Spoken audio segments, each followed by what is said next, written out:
Welcome to GK current affairs point friends. I hope आप लोग अच्छे होंगे। तो आज मैं आप लोगों के लिए ये बताने वाला हूँ कि आप एग्ज़ाम्स के पहले, जैसे भी आपका एग्ज़ाम्स का नोटिफिकेशन आ जाए उसके पहले आपको कौन सा टेस्ट सीरीज़ लेना है, कौन सा टेस्ट बुक लेना है। तो इसके ऊपर मैं एक वीडियो आप लोगों को सोचा अच्छे से बना दूँ जो आपके लिए काफ़ी हेल्पफुल हो। तो चलिए इस वीडियो में मैं बताने वाला हूँ कि टेस्ट कौन सा सीरीज़ आपको लेना है या नहीं लेना है। तो ये देखिए, कोई भी बच्चा पूछता है कि सर ये टेस्ट सीरीज़ मैं ऑनलाइन बाय कर लूँ या ना कर लूँ, वो उसका पर्सनल डिसीजन होता है। मैं किसी को बोल नहीं सकता कि आप यह टेस्ट बाय कीजिए, ये बाय कीजिए या ना कीजिए। वो आपका एक पर्सनल मैटर है कि आप कौन सा टेस्ट बुक बाय करते हैं। वो आप कोई भी टेस्ट बुक बाय कर सकते हैं। इसके लिए मैं आपको ना कोई फोर्स करने वाला हूँ, ना मुझे किसी टेक्स्ट बुक का प्रचार करना है, ना कोई साइट का या कोई ऐप का प्रचार करना है, ना उससे कोई कमीशन मिलेगा। तो ये सब मैं आपको क्यों बताऊं? यदि आप लोग जानते हैं एग्ज़ाम आपको क्वालिफाई करना है तो आपको कौन सा टेक्स्ट बुक बेटर रहेगा। मेरे हिसाब से मैं आप लोगों को बता चुका हूं, कोई भी ऑनलाइन टेस्ट सीरीज लेने से पहले आप अपने सोच लीजिए आपको लेना है या नहीं लेना है।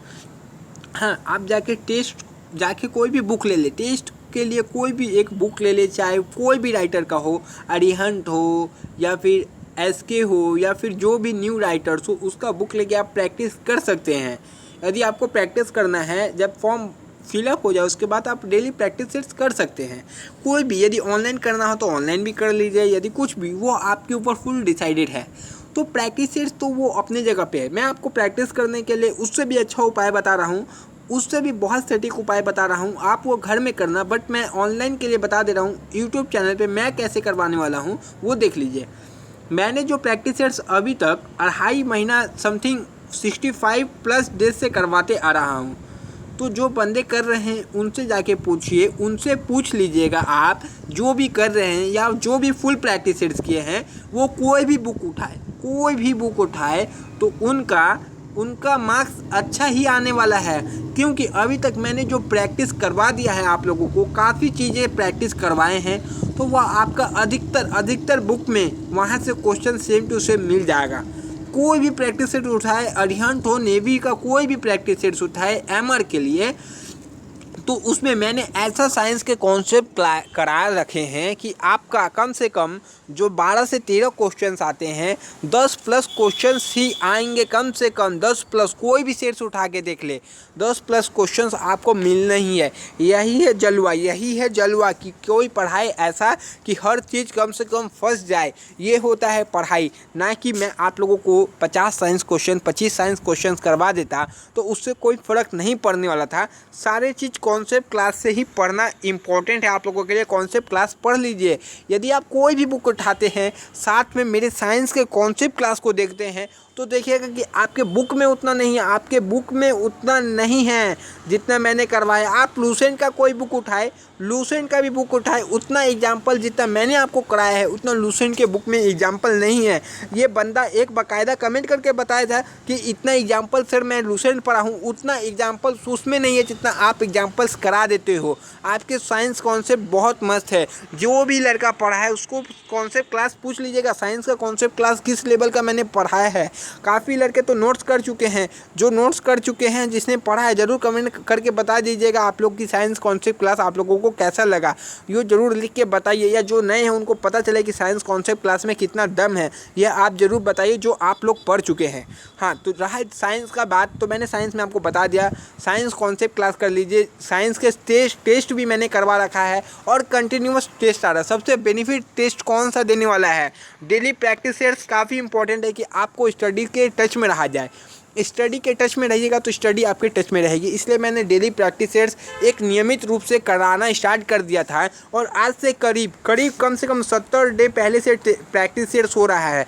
तो समझिए, यदि अभी आपका एग्ज़ाम हो जाया रहता तब भी मैं कंफर्ट रहता, क्योंकि मैंने आपको सब करा रखा था। और एग्ज़ाम जहाँ नोटिफिकेशन निकलेगा उसके बाद और ज़्यादा मतलब मैं एक्टिव हो जाऊंगा। अभी जो एक्टिव है उसको 2 से 3 गुना और ज़्यादा एक्टिव हो जाऊंगा। जो बंदे में से जो पढ़ते हैं, मैं उनका सिलेक्शन के लिए पढ़ाता हूँ। सिलेक्शन ज़्यादा ज़रूरी है। किसी बंदे को पढ़ाना है तो अच्छे से पढ़ाइए। यदि मैं 2 दिन क्लास लाऊँ 3 दिन ना लाऊँ, ऐसे कोई बेनिफिट नहीं है। एक अच्छे मतलब गाइडर एडुकेटर का यही है कि जिस चीज़ में फ़ोकस है उसको अच्छे से कंप्लीट करा दिया जाए, और मैं भी इसी चीज़ में फ़ोकस रखता हूँ। मेरे साथ जो बंदे जुड़े हैं पता है उनको मैं कितना एक्टिव रहता हूँ। हर चीज़, हर क्लास का वीडियो ज़रूर शेयर होता है, हर चीज़, हर एक क्लास इंपॉर्टेंट है।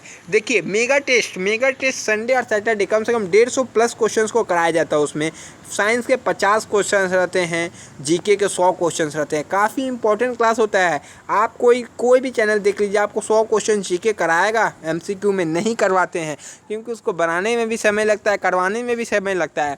आप देख लीजिए मोस्टली आपको यूट्यूब में वीडियो मिलेंगे 8 से 10 मिनट के, 8 से 10 मिनट के 25-15 क्वेश्चंस करवाने वाले। 100 क्वेश्चंस कोई करवा दे एमआर के लिए, मैं भी देखना चाहता हूँ वो कितने 100 क्वेश्चंस का टेस्ट ले सकते हैं। तो देखिए उनको टेस्ट लेना है या ना लेना है, बट एक स्ट्रैटेजी होती है एग्ज़ाम क्लियर करने की। मैंने क्लियर करा है मेरी एकेडमी से, जिसमें मैं पढ़ाता था, उसमें से 25 बंदे क्लियर किए हैं। जिसमें मैं पढ़ाने क्लास करने जाता था, करवाने जाता था, उसमें से 25 बंदे ने क्रैक किया है एमआर का एग्ज़ाम। तो उसमें मैं भी क्लास करवाया हूँ, ऐसा नहीं है कि नहीं करवाया हूँ। लॉकडाउन के चलते भी बाहर आ चुका हूँ तो फंस गया हूँ। तो देखिए आप लोग अच्छे से पढ़ें। मुझको पता है एग्ज़ाम क्लियर करने का फुल स्ट्रैटेजी आपको वैसे ही लेके चल रहा हूँ, बट यदि आप लोगों का, मैं बहुत बंदे का देख रहा हूँ वो 10 जगह घूम रहे हैं, यहाँ वो वहाँ से कर लिए, कुछ वहाँ से कर लिए, वहाँ से कर लिए। 10 जगह करने से कुछ नहीं होगा। मैं आप लोगों को फिर से बताना चाहता हूँ, जहाँ कीजिए अच्छे से कीजिए, अच्छे से कीजिएगा तभी कुछ होगा। मुझसे ज़्यादा, यह भी मैं आपको लिख के दे दूँगा, मुझसे ज़्यादा नेवी एमआर के लिए कोई भी करवा दे तो मैं मान जाऊंगा। उस दिन मैं पढ़ाना छोड़ दूंगा यूट्यूब में, यदि नेवी एमआर के लिए मुझसे ज़्यादा कोई भी करवा दे यूट्यूब में। याद रखिए, मैं डायरेक्ट चैलेंज दे रहा हूँ, कोई भी मुझसे ज़्यादा आपको नेवी एमआर के लिए नहीं करा सकता, और कोई भी किसी का भी क्वेश्चन मुझसे ज़्यादा नहीं फंसने वाला है। ये याद रखिए। आपको जो कराया जा रहा है ना, वही एकेडमी के बच्चों लोगों को वहाँ कराया जा रहा है, सेम वहाँ कराया जा रहा है। मैं तो अभी जस्ट वहाँ हूँ नहीं, बट वहाँ भी सेम करवाया जा रहा है। वहाँ को भी मुझे ही यहाँ से भेजना पड़ता है सारे चीज़ें। तो याद रखिए आपके लिए काफ़ी इंपॉर्टेंट हो जा रहा है टेस्ट सीरीज आपको ज़रूर देना है। बाकी क्लासेस भी सब अपने जगह इंपॉर्टेंट है। डेली प्रैक्टिस सेट्स वाले जो सेट्स है उसको ज़रूर प्रैक्टिस कीजिए। उसमें से सबसे ज़्यादा क्वेश्चंस आएंगे। मेगा टेस्ट जो सैटरडे संडे को होता है वो भी काफ़ी इंपॉर्टेंट है। जो आज सुबह मेगा टेस्ट हुआ है जीके का, 100 जीके क्वेश्चंस का, तो करीब आई थिंक कम से कम 500 जीके टेस्ट हो चुका है। वो क्वेश्चंस इतना इंपॉर्टेंट है, आप खुद जाके देख लीजिए यदि आप नेवी एमआर का एग्ज़ाम दिए हो तो। इसलिए प्लीज़ एक्टिव रहिए। मैं देख रहा हूँ बंदे शुरू में खूब एक्टिव थे, जैसे जैसे एग्ज़ाम्स थोड़ा डिले होते गया तो बंदे वैसे प्रैक्टिस करना छोड़ दिए। मैंने शुरू में पहले जब प्रैक्टिस सेट्स डाला था, देखिए थे उसमें बहुत बंदे ने प्रैक्टिस सेट से टेस्ट दिया। जैसे जैसे ना टाइम घटते गया, बंदे घटते गए तो वैसे वैसे देखिए जो बंदे बने हैं उनके सिलेक्शन का चांस बढ़ता जा रहा है। जो बंदे घट रहे हैं उसके चलते जो बंदे बने हैं ना, उनका सिलेक्शन का ज़्यादा से ज़्यादा चांस बन रहा है। जिन्होंने मतलब छोड़ दी है प्रिपरेशन, सोच रहे हैं कि एग्ज़ाम का फॉर्म निकलने का बात करेंगे, वह पूरे पीछे रह जाएंगे, बहुत ज़्यादा पीछे रह जाएंगे। क्योंकि देखिए सारे चीज़ों का प्रैक्टिस हो जा रहा है, क्वेश्चंस हो जा रहा है। एक ऐसा मुझे क्यों लग रहा है, मुझे अब ऐसे लग रहा है ना कोई भी सेट्स बना रहा हूँ, अरे ये क्वेश्चंस तो मैंने करवा दिया है। तो ऐसा आप लोगों को लगना चाहिए, कोई भी सेट्स आप लोग भी उठाए, ये क्वेश्चन तो सर ने करवाया है। उसी दिन एक पढ़ाई सक्सेस होती है जब मैं अधिकतर क्वेश्चंस करवा दूं और आपके एग्जाम्स में जो क्वेश्चंस आए तो आप डायरेक्ट आंसर मार दें, आपको ज़्यादा समय ना लगे कोई चीज़ में। उसी दिन मेरी जीत है एंड आप लोगों की भी उसी दिन जीत होगी जब आप लोग अच्छे से पढ़ाई करेंगे। एंड आप लोग बस सिलेक्शन लेके आप लोगों को दिखाना है। आप लोगों को मुझसे ज़्यादा मेहनत करनी है। यदि मैंने इतनी मेहनत की है तो आपको 200% मेहनत करना है। मैं आपका 100% अपना दे रहा हूँ, तो आप लोग अपना 200% क्यों नहीं दे सकते? क्यों नहीं दे सकते ये बताइए। आपको 200% देना ही होगा। एग्ज़ाम क्वालिफाई करना है तो करना है। यदि आप जब वर्दी पहन लेते हो तो सोचिए वो कितनी गर्व की बात होगी अपने माता के लिए, पिता के लिए, भाई के लिए, बहन के लिए, आसपास के पड़ोसी के लिए कितनी गर्व की बात होगी। आसपास के पड़ोसी के छोड़ दिए, वो लोग को देखने में भी अच्छा नहीं लगता। कोई पड़ोसी वैसा भी होता है, बट आपके माता पिता जो रिश्तेदार होंगे उनके लिए कितनी गर्व की बात होगी। आपका छोटा भाई होगा तो वो बोलेगा मेरा भाई नेवी में है। तो वैसा कुछ कीजिए कि आप लोग वहाँ तक पहुँच सके। बहन बोलेगी कि भाई नेवी में है, वो आप एक लम्हा कितना अच्छा होगा, वैसा लम्हा के लिए थोड़ा मेहनत कर लीजिएगा तो कुछ नहीं होने वाला। उस चीज़ को पाने के लिए थोड़ा मेहनत करना होगा। आज के युग में बिना मेहनत किए कुछ नहीं मिलने वाला। आज कंपटीशन इतना ज़्यादा है, आपको मेहनत बहुत ज़्यादा करनी होगी। कोई भी चीज़ को पाने के लिए ना मेहनत बहुत ज़्यादा करनी होगी। याद रखिए, नेवी एमआर का एग्ज़ाम उतना टफ नहीं होता। यदि आप थोड़ी मेहनत कर दे तो आपका यह एग्ज़ाम 100% क्लियर होगा। मैं आपके साथ हूँ, हर चीज़ में आपको फॉलो कर रहा हूँ। आप बस फॉलो अच्छे से कीजिए तो आपका सिलेक्शन 100% होने वाला है।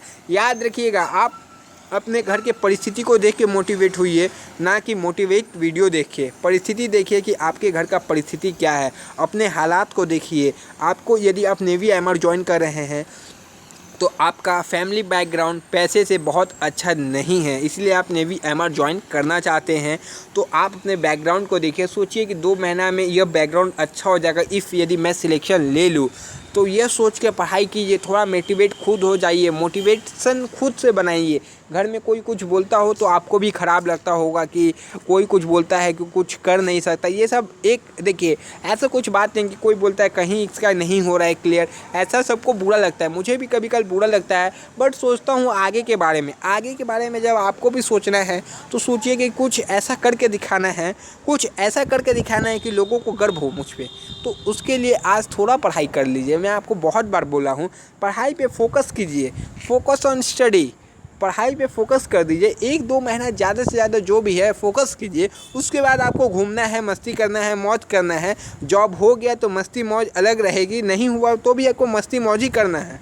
तो उसके लिए थोड़ा पढ़ाई कर लीजिए। लास्ट समय है, 1-1.5-2 महीना में आपका एग्ज़ाम होगा ही, और एग्ज़ाम होगा तो आपको अच्छे मार्क्स लाना है। आपके स्टेट के कट ऑफ के ऊपर में ध्यान मत दीजिए। आप अपना जो एम रखिए, एम एक कट ऑफ होता है, कट ऑफ एक बार आपको पता है कितना कट ऑफ जाता है, तो आपको कट ऑफ जानने की ज़रूरत क्यों है? क्योंकि आप जब उसके ऊपर स्कोर करते हैं तो उस तरीके से आप नेगेटिव मार्क्स नहीं मारना है, इसलिए कट ऑफ जानना है। यदि आपका स्टेट का कट ऑफ 32-33 रहता है तो आप जैसे 38-39-40 क्वेश्चन तक एकदम सही कर दिए हैं तो आपको नेगेटिव नहीं मारना है। यदि आपका कम होता है, यदि स्टेट के कट ऑफ 33 है एंड आपका सही 32-33 हो रहा है तो आप रिस्क ले सकते हैं, बट आपका कट ऑफ से ज़्यादा मार्क्स आ रहा है हो तो आप नेगेटिव नहीं मार सकते हैं। इसीलिए कट ऑफ की जानकारी थोड़ी रहनी चाहिए। सीट की जानकारी आपको पता ही होगा, 400 सीट है, 400 कुछ सीटें होंगे, ज़्यादा नहीं है 400 से। तो इस हिसाब से आपको बस अपना एक सीट चाहिए, बाकी से क्या लेना देना। आपको खुद प्रिपरेशन कर रहे हैं, मेहनत आप किए हैं, सिलेक्शन आपको चाहिए, बाकी को थोड़ी ना चाहिए। बाकी यदि मेहनत किए होंगे तो उनको भी चाहिए। जो मेहनत करेगा वो क्लियर करेगा एग्ज़ाम, सीधी बात है। और देखिए, बाकी जो बच्चे धीरे धीरे इनएक्टिव हो गए हैं उनको मैं कुछ नहीं बोलना चाहूँगा, वो अपना देख सकते हैं। जो साथ में रहेंगे उन्हीं का सिलेक्शन होगा ना, यदि जो पढ़ाई छोड़ देंगे तो उनका सिलेक्शन कहाँ से होगा? जो मैं इतने इंपॉर्टेंट चीज़ें करवा रहा हूँ सबको कहाँ से मिलेगा? याद रखिए, ये एक एकेडमिक का चीज़ें हैं। इतने सारी चीज़ें आपको एकेडमी में पैसा दे के करवाया जाता है। जहाँ मैं जाता था लेक्चर लेने, वहाँ पर पढ़ाई जब होता है वहाँ पर ही पैसा लिया जाता है स्टूडेंट से। तो वो एकेडमी है तो वहाँ पैसा लिया जाता है सिलेक्शन के लिए, तो वहाँ पर ही अधिकतर बच्चे सेलेक्ट भी होते हैं। देखिए 30 में से आई थिंक 25-24 बच्चे सेलेक्ट हुए थे इस बार नेवी एमआर का। सबको कॉल भी आया था, जब मैं पढ़ाता था तो नंबर था, तब के कॉल भी आए थे कि सर हो गया है सिलेक्शन। हमने अच्छी बात है। अब जो वो लोगों का शायद पीएफटी अटका हुआ कोविड के चलते, तो पीएफटी भी हो जाएगा, क्लियर भी हो जाएंगे बंदे। वो सब पैसा देके इंस्टीट्यूट में पढ़े हैं। मैं बस वहाँ पर एज ए टीचर जाता था, कुछ सब्जेक्ट मुझको पढ़ाना था तो वो पढ़ा के आ जाता था। तो आप लोग बस वैसा ही एक स्ट्रैटेजी के तरीके से ही मैं आपको वैसे ही पढ़ा रहा हूँ। बस दोनों में अंतर क्या है, वो वहाँ फेस टू फेस पढ़ते थे, आपका अंतर क्या है, आप यहाँ अपने ऑनलाइन यूट्यूब में पढ़ रहे हैं। तो देखिए, आप फ्री में पढ़ रहे हैं, बस वो पैसा देके पढ़ते थे। तो याद रखिए, सिलेक्शन दोनों को सेम ही चीज़ पढ़ाया जा रहा है। ऐसा कुछ नहीं है कि मैं आपको डिफरेंट पढ़ा दूंगा और वो लोगों को मैंने डिफरेंट पढ़ाया था। सेम चीज़ पढ़ाया जा रहा है, सेम कॉन्सेप्ट वाइज, सेम सारी चीज़ें हैं। तो सिलेक्शन आपको भी ले सकते हैं। ऐसा नहीं है कि सिलेक्शन बस वही लोग पैसा दिए तो वही लोग लेते हैं। जो बिना पैसा का भी सिलेक्शन होता है, जो मैं आप लोगों को करवा रहा हूँ। यदि आप लोग अच्छे से कर ले तो सिलेक्शन आपका भी, यदि मैं आपको जो करवा रहा हूँ आप लोग अच्छे से कर ले तो सिलेक्शन आपका भी निश्चित है।